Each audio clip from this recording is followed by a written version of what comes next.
নমস্কাৰ আজিৰ এই ভিডিঅ'টো অহা 29 ছেপ্টেম্বৰ তাৰিখে অনুষ্ঠিত হ'বলগীয়া গ্ৰেড 3 কেণ্ডিডেটৰ বাবে খুবেই গুৰুত্বপূৰ্ণ। এই অফিচিয়েল নোটিছটো অহা 29/9/2024 অৰ্থাৎ 29 ছেপ্টেম্বৰ তাৰিখে অনুষ্ঠিত হ'বলগীয়া গ্ৰেড 3 এক্সামৰ বাবে দ্য ষ্টেট লেভেল ৰিক্ৰুইটমেণ্ট কমিশ্যনৰ ফালৰ পৰা জাৰি কৰিছে। এক নম্বৰ পইণ্টটো আছে before starting to answer on the OMR answer sheet the candidate must ensure that the OMR answer sheet belonging to him or her on the basis of roll number mentioned on the OMR answer sheet.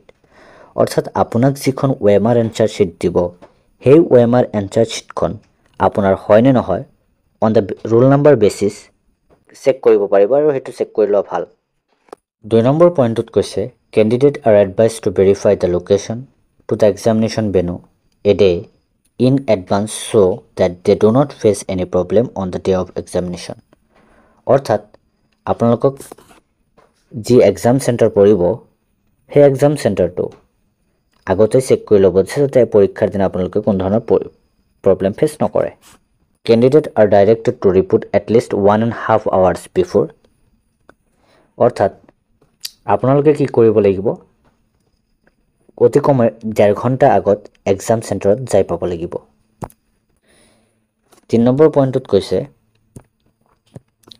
No candidate shall be permitted to ensure the examination centre after gate closing time. অৰ্থাৎ গেটখন close কৰি দিয়াৰ পিছত কোনো পৰীক্ষাৰ্থীক exam হলত সোমাব নিদিব। আৰু ইয়াত কৈছে frisking will be carried out by police and authorised person. আপোনালোকৰ যি চেকিং হ'ব সেয়া পুলিচ নতুবা অথৰাইজড পাৰ্চনৰ দ্বাৰা কৰা হ'ব, মেনুৱেলি কৰা হ'ব। আগৰ নিচিনাকৈ সম্ভৱতঃ গুপ্তাংগ আদিত বিভিন্ন ধৰণে চেকিং কাৰ্য চলিছিল তেনেকুৱা সম্ভৱতঃ চেকিং কাৰ্য নহ'ব। 4 নম্বৰটোত কৈছে for speedy fixing it is advised to candidate wear half sleeves attire and wear slippers instead of শ্বুজ। অৰ্থাৎ আপোনালোকক কি কৈছে হাফ টি চাৰ্ট নহ'লে হাফ চাৰ্ট লগতে স্লিপাৰ পিন্ধি যাব দিছে। ইয়াত 5 নম্বৰত কিছুমান গুৰুত্বপূৰ্ণ কথা কৈছে। তাৰে প্ৰথমটোত কৈছে এডমিট কাৰ্ড ডাউনলোডেড ফ্ৰম সেৱা ৱেবছাইট। আপোনালোকে এডমিট কাৰ্ডখন সেৱাৰ পৰা ডাউনলোড কৰি লোৱা এডমিট কাৰ্ডখন কেৰি কৰিব লাগিব। দ্বিতীয়তে valid identity proof either PAN card Aadhaar card আৰু ড্ৰাইভিং লাইচেঞ্চ যিকোনো হ'ব পাৰে। তাৰপিছত 3 নম্বৰত কৈছে blue oblique black ball PAN.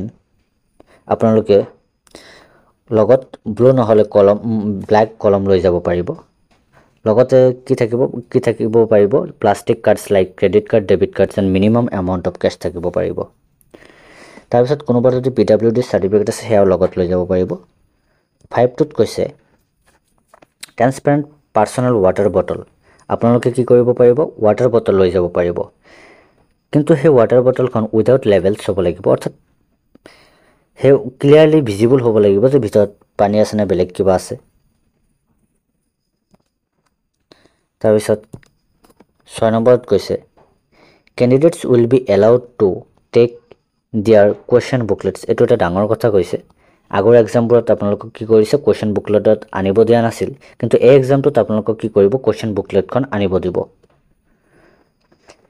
আৰু কি কৈছে the candidate shall remain seated in the examination hall for additional 5 minutes। অৰ্থাৎ এক্সাম শেষ হোৱাৰ পিছত আপোনালোকে এটলিষ্ট 5 minutes বহি এক্সাম হলত বহি থাকিব লাগিব।